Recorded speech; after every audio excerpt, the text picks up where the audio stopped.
Fala galera, tudo bom? Aqui é o professor Lucas, professor de Ciências. Vamos dar prosseguimento a mais uma videoaula de correção das atividades, tá certo? Estamos lá no capítulo 4 e eu passei para vocês a página 58 do módulo normal, né? O módulo que a gente trabalha e estuda. Então olha lá, na página 58 do Explore Seus Conhecimentos, chegamos na questão 1, que diz bem assim, ó.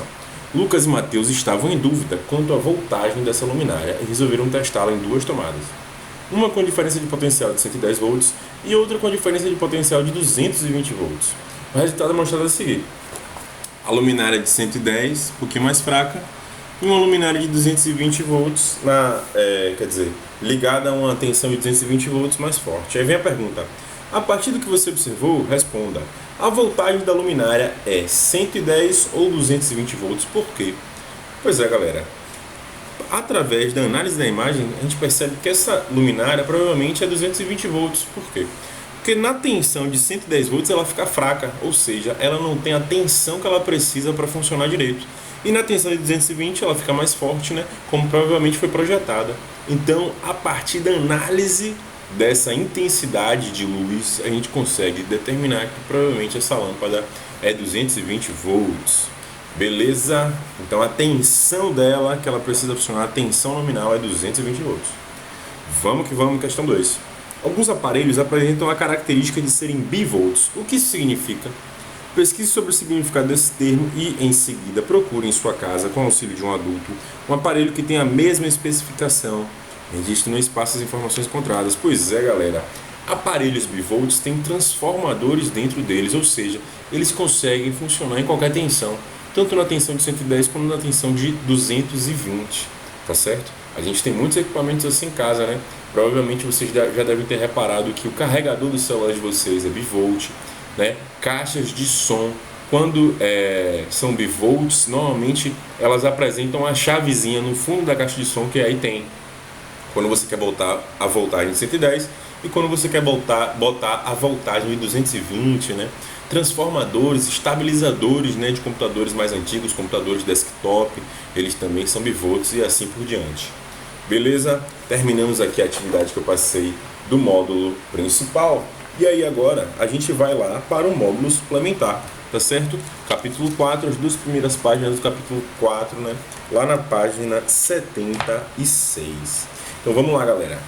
Essa questão, a primeira questão é de verdadeiro ou falso. Então olha lá. Acerca das grandezas físicas relacionadas ao estudo da eletricidade, classifique as seguintes afirmativas em verdadeiras ou falsas. Vamos que vamos. Primeira alternativa. A unidade de grandeza de potencial elétrico é o volt. E potencial elétrico está relacionado ao que? A tensão elétrica, ao DDP. Então, o potencial de um aparelho é o volt. Beleza pura, essa está verdadeira. Olha a segunda alternativa. A unidade para intensidade de corrente elétrica é watt, em homenagem a James Watt. Essa é falsa, porque não é intensidade de corrente elétrica. O watt é a potência de corrente, né? A potência elétrica. Então, essa alternativa está falsa. E a potência é mais ou menos a quantidade de energia que aquele aparelho vai consumir para poder funcionar. Que é o Wzinho, em todo o aparelho vem essa potência nominal descrita. Terceira alternativa. A potência elétrica é utilizada para representar o quanto de energia elétrica um determinado aparelho consome em um dado período de tempo. Perfeito, é isso mesmo. Alternativa verdadeira. Quarta alternativa. A relação entre as quantidades de cargas elétricas e o tempo é definida pela diferença de potencial elétrico. E aí, galera, essa resposta é falsa. Na verdade, é a intensidade de corrente, né? A quantidade de carga que passa por uma rede em determinado tempo é a quantidade de corrente, né? A corrente elétrica e não o potencial elétrico. Tá certo? E aí vamos para a última alternativa que diz bem assim, ó. Por meio da tensão e potência nominais expressos nas embalagens dos aparelhos, podemos definir quais deles são mais econômicos. Vem a tensão nominal, que é o tipo de rede que ele funciona, né? Que é a voltagem. Só que a gente nem se baseia na economia em relação à tensão, a gente se baseia assim na outra informação, que é a potência, né? Que está definida em watts. Quanto menor essa potência, menor o gasto energético. Beleza? Vamos que vamos. Então a gente tem agora 5 questõezinhas que ajudam a gente a calcular o gasto energético em algumas situações. Vamos lá analisá-las. A gente sabe, né, antes de ir para as questões, que o cálculo do gasto energético a gente pode observar ele aqui na equação da página 54, que é o que? Olha lá, galera, na página 54, o consumo quilowatt-hora ele é definido pela potência do aparelho, pelas horas que esse aparelho fica ligado durante um dia e pela quantidade de dias que ele funciona num mês, né? Tudo isso a gente divide por 1000 e aí vai ter o quê? Vai ter a potência, né? O gasto, o consumo em quilowatt-hora, né? Watt, a potência, kilowatt vão ser 1000 watts e por hora, né? Que aquele aparelho deve consumir. Então, todas as questões vão utilizar essa equação. Vamos lá, questão 2. Quanto de energia elétrica uma pessoa economizará em um mês, 30 dias, caso substitua uma lâmpada incandescente de 100 watts, que é aquela lâmpada amarela antiga, por uma lâmpada fluorescente, aquela lâmpada branca, de 20 watts? Suponha que essa lâmpada fique acesa cerca de 10 horas por dia. Então, o que a gente vai ter que saber para poder chegar no resultado final é o que? A gente vai calcular o gasto com cada tipo de lâmpada. Então, primeiro a gente vai fazer o que? Vai calcular o gasto com a lâmpada de 100 watts, depois vai calcular o gasto com a lâmpada de 20 watts, tá certo? Então, com esse cálculo, calculando aí o gasto, o consumo, né, da lâmpada de 100 watts, a gente vai fazer 100 vezes 10 horas, porque ela fica ligada 10 horas por dia, vezes 30 dias e vai dividir isso tudo por 1000, tá certo? A gente vai chegar num valor de 30 kWh. Depois a gente vai calcular o consumo de uma lâmpada de 20 watts. Então, olha só, vai ser igual a 20 watts vezes 30 dias vezes 10 horas por dia. Tudo isso dividido por 1000. A gente chega no consumo final de 6 kW. Então, se a gente quer saber o quanto que economiza, né, a gente vai ter que fazer o quê? Pegar o consumo da de 100 e subtrair, né, pelo consumo da de 20. E aí a gente vai subtrair então o quê? 30 de 6, que aí vai dar como resultado final 24 kW, letra B. Beleza, minha gente? Vamos nessa então. Chegamos na questão 3. Sabes que uma determinada geladeira conectada continuamente na tomada consumiu 252 kW em um mês. Qual a potência dessa geladeira? Bem, agora a gente vai usar a fórmula ao contrário. A gente vai pegar, a gente já tem o consumo do mês, ou seja, a gente já tem os kWh e vai calcular a potência dessa geladeira. Então vai ser o que? Vai ser 252 vai ser igual a, 252 kWh vai ser igual a 30 dias, né? 30 vezes 24 horas, uma vez que a geladeira não se despluga da tomada, a gente não desliga a geladeira, então é 30 vezes 24 horas vezes X, que é o que a gente quer descobrir. Tudo isso dividido por 1000. E aí, fazendo a matemática dessa equação, a gente vai lá, faz os cálculos e chega a um resultado final de 350. Só que vai ser 350 o quê? Watts, porque é a potência. Então não pode ser a letra A, porque a letra A diz assim, 350 kilowatts. Kilowatt é o consumo. Então a resposta certa é a letra E, 350 watts. Beleza? Continuando então, questão 4. Olha a questão 4. Tudo isso com a mesma equação, hein? Quanto de energia uma pessoa consumirá caso tome um banho quente, sem interrupções para se ensaboar, durante 1 hora? Suponha que a potência desse chuveiro seja 5.500 watts. Então, olha só, não vai ser o consumo mensal, vai ser o consumo de um dia, um banho. Então, vai ser o quê? Os quilowatts-hora vão ser igual a potência, 5.500 watts, vezes 1 hora, vezes um dia. Tudo isso dividido por 1000. Então a resposta certa dessa questão é Um único banho, minha gente, nessas condições aqui, vai gastar 5,5 kW, que é muita coisa. Tá certo? Resposta certa, a letra C. A gente descobriu, estudando pelo módulo, que um dos equipamentos domésticos, né, dos eletrodomésticos que a gente tem e que mais consome energia é o chuveiro elétrico. Exatamente por essa grande potência. Ele precisa de uma grande quantidade de energia para poder esquentar a água. Beleza, galera? Vamos nessa. A gente chega então aqui, ó, nas questões mais complicadinhas, mas a gente vai ver que elas são bem fáceis, tá certo? Então, ó, é só organizar as ideias. Em uma família composta por 4 pessoas, todos os seus integrantes mantêm o costume de tomar um banho diário, em média de 30 minutos cada banho.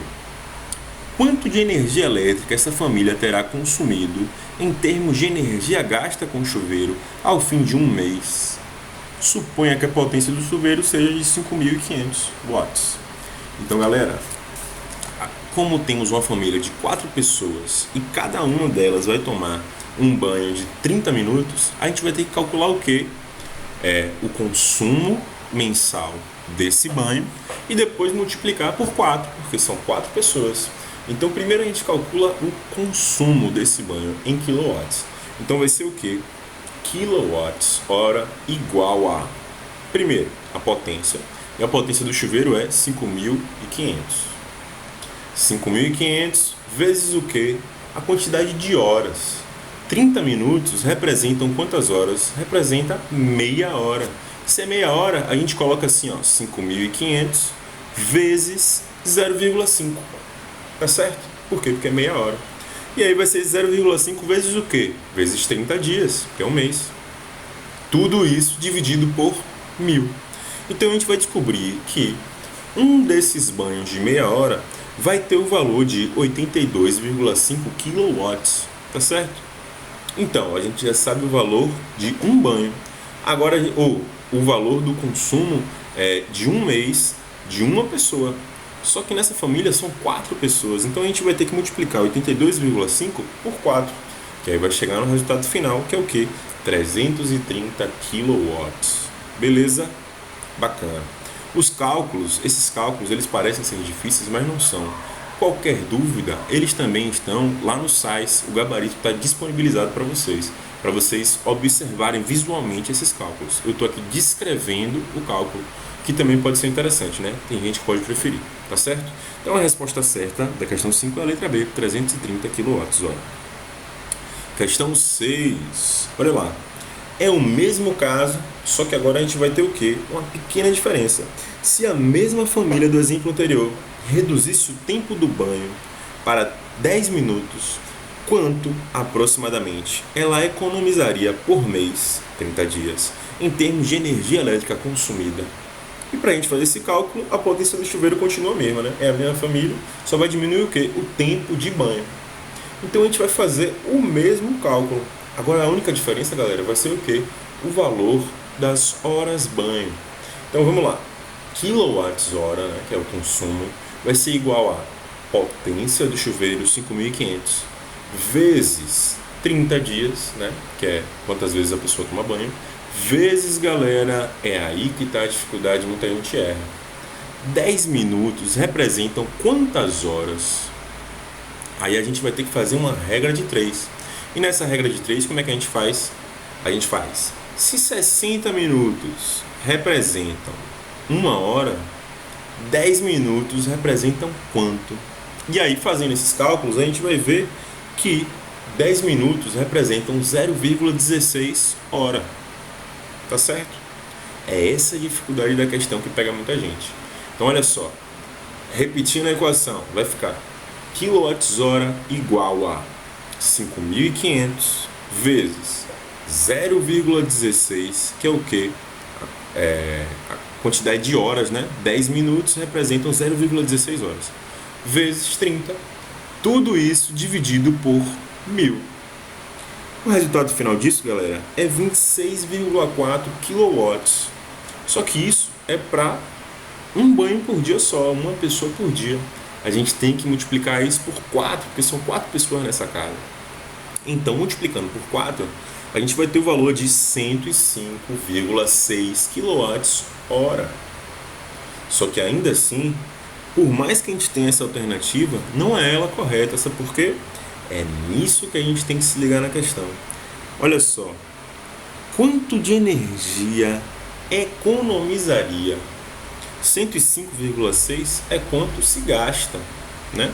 Em comparação ao exemplo anterior, a questão anterior, quanto se economizaria? Então tem que pegar o valor da questão anterior, que é 330, e subtrair desse valor o gasto novo, né, de 10 minutos por banho, que é 105. E aí a gente chega no valor final de 224,4 kW. Se pouparia nesta residência 224,4 kW por mês. É muita coisa, gente. Nos tempos lá do racionamento de energia, né? Um certo tempo atrás, o país inteiro teve que se conscientizar, né? Por quê? Porque as hidrelétricas estavam diminuindo o seu nível, né? Por causa da ausência de chuvas e assim por diante. Então o país inteiro teve que economizar energia. Um dos principais, onde a gente mais sentiu, foi no banho. Apesar da gente morar em Salvador, um lugar quente, né, por natureza, aquele banhozinho de manhã cedo não podia ser quente, né? Então foi onde as pessoas mais sentiram o racionamento de energia. Apesar disso, se você se acostuma a tomar banho frio, com certeza a sua conta de energia vai vir bem mais barata. Beleza pura, minha gente. Chegamos então, ó, passamos da parte, né, que a gente trava logo quando vê número, né? Então, ó, passamos dessa parte, vimos que não é tão difícil, o negócio é a gente pensar com calma. E agora a gente chega nas duas últimas questões, na questão 7. Olha lá, para termos um circuito elétrico, faz-se necessário um gerador, como uma pilha, um condutor de corrente, como fios, e algum aparato que utilize essa energia para funcionar, por exemplo, uma lâmpada. Além disso, é preciso que o circuito esteja fechado. Entretanto, o que é necessário ter na pilha para impulsionar a corrente elétrica a realizar esse percurso? Pois é, a gente viu no capítulo anterior também o que é preciso ter na pilha ou em qualquer outro gerador. Um DDP, uma diferença de potencial, ou seja, é preciso ter um polo querendo doar elétrons e o outro polo querendo receber elétrons. No caso, o que acontece? O polo negativo ele tem mais elétrons disponíveis para doar e o polo positivo vai receber esses elétrons. Então o gerador de energia ele funciona como? Os elétrons saem do polo negativo, percorrem o fio condutor inteiro, passam pelo objeto que vai funcionar com energia e voltam para o polo positivo. Valeu? E aí a próxima pergunta também tem a ver com o DDP, porque olha só, depois de algum tempo de uso, as pilhas ficam descarregadas. E, com isso, os aparelhos param de funcionar. Com base nos conceitos de transformação de energia e eletricidade, explique por que isso acontece. É simples. Isso acontece porque o fluxo de elétrons deixa de existir. Por quê? Porque o lado que quer doar elétrons já doou elétron demais, não tem mais elétron para doar. E o lado que quer receber esses elétrons, que é o positivo, ele já recebeu elétron demais. Então, quimicamente, eles ficam estáveis e aí não vai ter o quê? Fluxo de elétron. Se não tem fluxo de elétron, não vai ter corrente elétrica. Beleza pura? Valeu, galera. Pois é, então espero que vocês estejam gostando desse tipo de aula, né? Semana que vem a gente vai trazer algumas surpresas, né? Para melhorar um pouquinho, né? Esse distanciamento, né? Essas aulas por distância. Mas espero que tenha sido de muita utilidade esses videoaulas de correção. Beleza? Grande abraço a todos e até a próxima, pessoal.